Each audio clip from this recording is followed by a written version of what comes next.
Guys, मेरा नाम है फरहान अहमद और आज मैं आपके लिए लेकर आया हूँ डिजिटल फॉरेंसिक की series.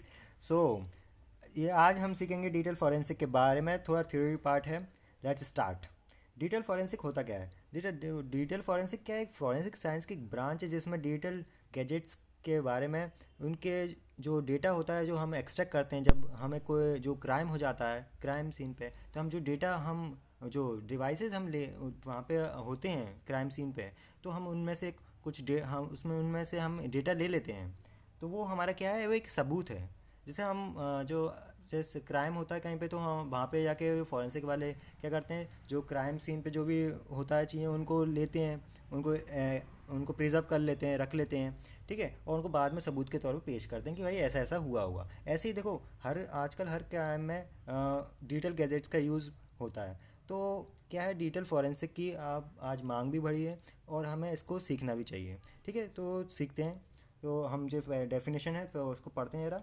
Digital forensic science is a branch of forensic science that focus on the recovery and investigation of material found in digital devices related to cyber crime.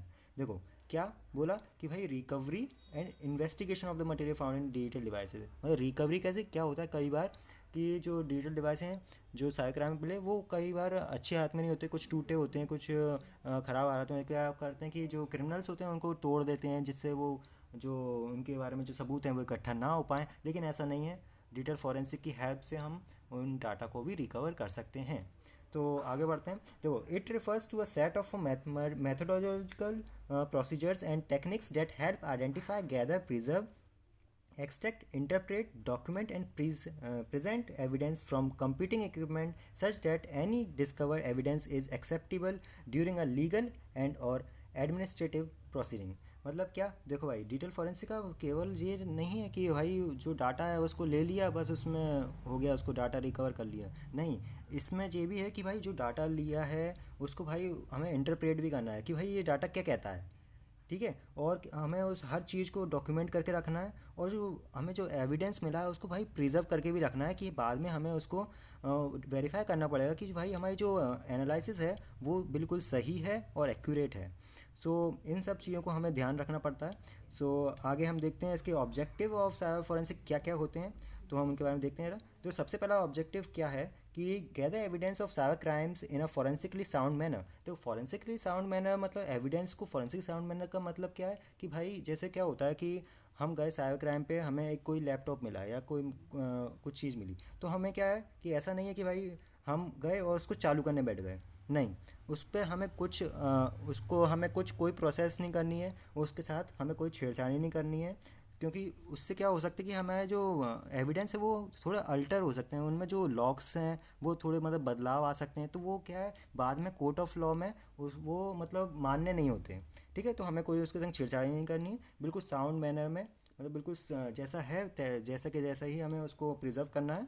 ठीक है, और फिर अब दूसरा क्या है कि identify, gather and preserve the evidence of a cyber crime.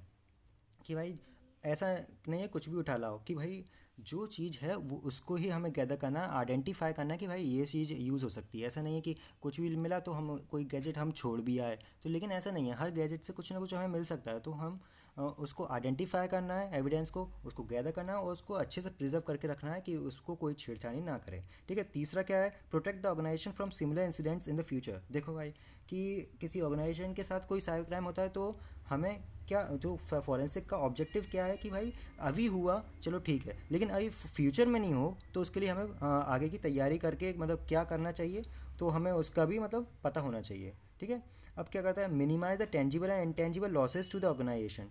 मतलब क्या है, कभी कभी क्या होता है कि हर बार क्या होता है साइबर क्राइम नहीं होता, जैसे हमारे पे कभी कोई ऑर्गेनाइजेशन की किसी एम्प्लॉय से गलती से कोई फाइल्स या कुछ कोई डेटाबेस या कुछ चीज़ हम डिलीट हो गई या कुछ मतलब डिवाइसेस करप्ट हो गए, तो अब क्या उसके उसको भी डिजिटल फॉरेंसिक जो रिकवरी करता है उसकी हेल्प से भी हम जो डाटा वापस ला सकते हैं। तो ज़रूरी नहीं है कि हर बार साइबर क्राइम ही हुआ हो। ठीक है, तो उसको पूरे जो लॉसेज है उसको मिनिमाइज करने के लिए estimate the potential impact of malicious activity on the victim and assess the intent of the perpetrator.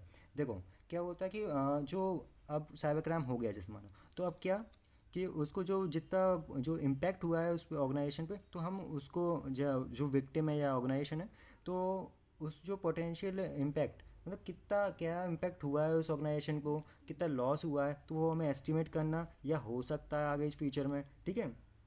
और इंटेंट उसको जो जो परपिट्रेटर है, अपराधी है, उसके मतलब क्या इंटेंट रहा होगा इस ऑर्गेनाइजेशन को अटैक करने में, तो उसका भी हमें पता लगता है कि ठीक है। और आखिर ये support the prosecution of the perpetrator of an incident, ठीक है। अब क्या है, जो कोर्ट में हमें उसको जो केस है उसका प्रोसिक्यूशन करते समय हमें सपोर्ट मिलेगा, जो हमारे पास एविडेंस होंगे, हम बता सकते हैं कि भाई ये इन्हें ही इसलिए इस वजह से इनने ऑर्गेनाइजेशन पे या किसी उस पर मतलब अटैक किया है, साइबर क्राइम हुआ है और ये इसके दोषी हैं। तो ये सब थोड़े ऑब्जेक्टिव हैं कंप्यूटर फॉरेंसिक के, ये कुछ मेन ऑब्जेक्टिव हैं और इनके अलावा भी हो सकते हैं, लेकिन ये कुछ मेन हैं।